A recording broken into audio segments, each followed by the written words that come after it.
Hey everybody, I want to make another video here. Zill Brothers back again.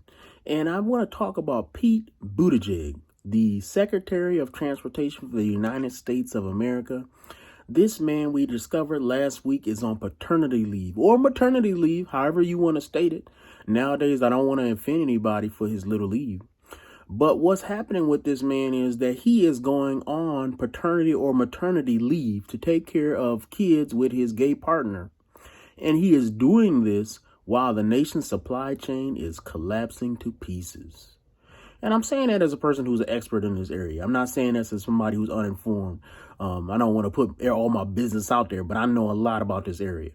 And what we have is a man who is going basically on vacation while the nation is going into flames. And when you look at our supply chain, I talked about this in another video, but there is not a piece of the supply chain that is not threatened, right? When you look at overseas markets are slowing down. That's a problem.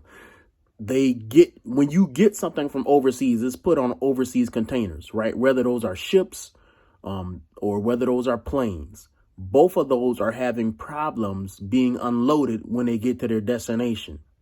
The U.S. is the biggest consumer market. So when goods get here, the ports are not unloading those goods. When those goods do get unloaded, they get taken to cross-dock facilities.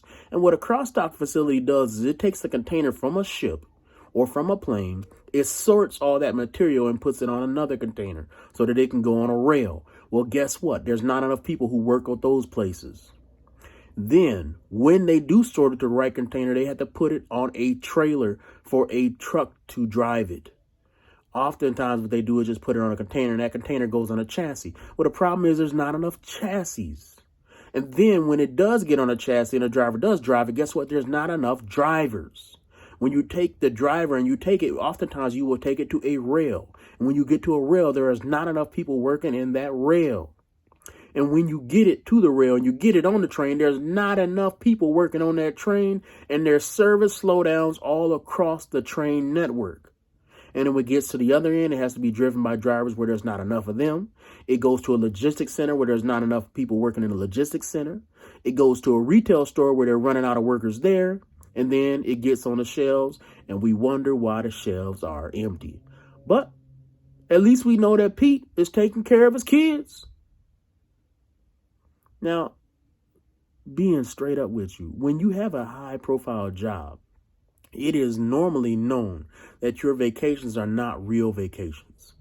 And what I mean by that is that when you are, let's say you're something like a CEO of a company, and your stock price goes down 20%, your vacation is over.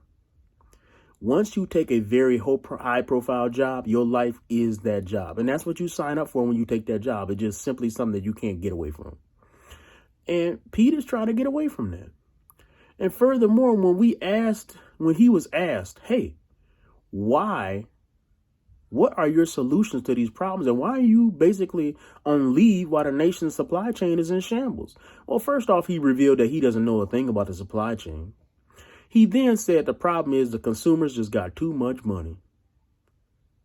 Oh, Pete. Oh, Pete. It's not the consumer's fault. And believe it or not, the consumer demand will simply go up. The months of October and September are not known to be some of the highest consumer months. In fact, the months where we see a lot of consumer activity are normally December because of Christmas, November because of Black Friday. So we're going to see a lot more consumer demand go up. But Pete ain't ready for that. And Pete shows that his lack of seriousness to this job. And what he's trying to do by putting his family life out there is he's trying to appeal and protect himself by his protected status. Now, I've told you guys oftentimes that people will use victimhood to excuse their bad behavior. And what he's trying to do is he's trying to use his status as a gay man to protect the fact that he's doing a terrible job, that he doesn't know what he's doing, that he shouldn't even be on the job that he's got. But hey, at least we got a gay man in that position. That's what some people would say. I say, I don't give a crap if the man is gay, straight, transgender, or a dog. Get somebody in there that knows what they're doing, who knows the transportation industry.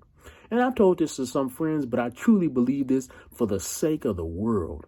that we need to have a president who actually knows the supply chain and is somebody who has transportation experience in the next 20 years, or we're in trouble. Because every single issue facing the U.S. today is a supply chain and logistics issue. So, hey, subscribe if you like what we putting down for Zeal Brothers. We always going to bring the truth as we see it, and we're going to keep on improving our opinions as the facts come in.